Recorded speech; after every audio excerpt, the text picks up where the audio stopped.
পঞ্চপ্রেম। প্রেম কত প্রকার? 3 প্রকার। রসযুক্ত প্রেম হলো 5 প্রকার।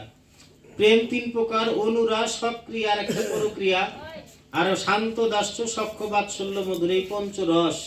রসযুক্ত হলো প্রেম। অনুরাগ কাকে বলে? বিয়ের আগে নারী পুরুষের মধ্যে যে ভালোবাসা, তাই হলো অনুরাগ। বিয়ের আগে আমাকে দেখে একজন পছন্দ করলো, আমি একজনকে দেখে পছন্দ করলাম, দুজনের মধ্যে ভালোবাসা, এ হলো অনুরাগ।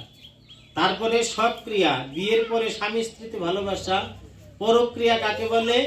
গৃহে স্বামী থাকা সত্ত্বেও অন্য পর পুরুষের দিকে তাকানো, গৃহে স্ত্রী থাকা সত্ত্বেও পর নারীর দিকে তাকানো, এ হলো পরক্রিয়া। কিন্তু রাধারানী কেমন? সামার্থারতী। এই সব কিছুর ঊর্ধ্বে, তার তো প্রেমের কোনো সীমা নাই। শান্ত, দাস্য, সখ্য, বাৎসল্য, মধুর, যার মধ্যে দেখবেন মা আপনাকে যেভাবে ভালোবাসে, বাবা যেভাবে ভালোবাসে, বন্ধু যেভাবে ভালোবাসে, বান্ধবী যেভাবে ভালোবাসে, স্ত্রী কিন্তু তার চাইতে অধিক ভালোবাসে। কিভাবে? সে কখনো শাসন করে, কখনো মারে, কখনো রাগ করে, এই যে যে লীলা। কিন্তু মা যেভাবে আদর দিয়ে বাৎসল্য প্রেম, ওই বাৎসল্য প্রেম কিন্তু আমার স্ত্রীর কাছে পাওয়া যাবে না। বন্ধুর সঙ্গে যে আন্তরিকতা, বন্ধুর যে ভাব, সেই ভাব কিন্তু আবার স্ত্রীর সঙ্গে হবে না, স্ত্রীর কাছে পাওয়া যাবে না।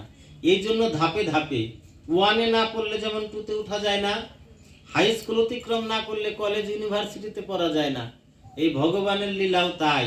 শান্ত, দাস্য, সখ্য, বাৎসল্য, মধুর, মধুর প্রেম পর্যন্ত পৌঁছাতে গেলে আগের সিঁড়িগুলি অতিক্রম করে তারপরে মধুরে পৌঁছাতে হবে।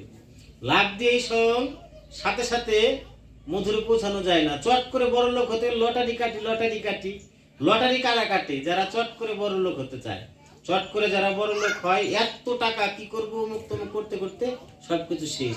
যিনি পরিশ্রম করে অনেক বড় লোক হয়, সে টাকা, তার মায়া দয়া থাকে, তার আকৃষ্ট থাকে, প্রেম থাকে, আমাকে এত খরচ করা যাবে না।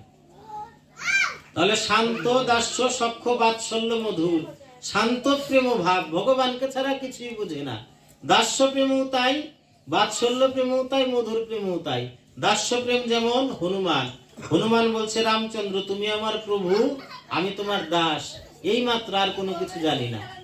তাহলে প্রভু রূপে ভগবানকে ভালোবাসছে, ভগবান হলো প্রভু, আমি তোমার দাস, আমি তোমার দাস হয়ে সর্বদা তোমার সেবা পূজা করব। শান্ত, দাস্য, সখ্য ভাব কেমন?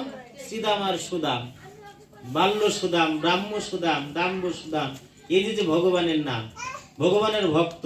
শ্রীদামকে কখনো ভগবান কাঁধে করে, আবার ভগবানকে কখনো শ্রীদাম কাঁধে করে।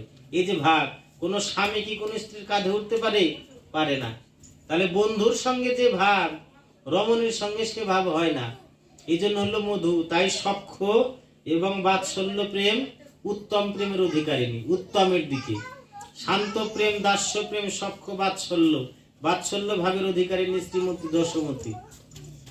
মা যশোমতী ভগবানকে শাসন করে, কান ধরে টানে, খাবি না, না খেলে মারবো। এই যে ভগবানের বাৎসল্য ভাব, মায়ের বাৎসল্য ভাব, ভগবানকে সেবা দিচ্ছে, আদর দিচ্ছে, স্নান করাচ্ছে, রূপসজ্জা করছে, রাগাচ্ছে, মারছে, ভগবানকে ভালোবাসছে মায়ের মতো।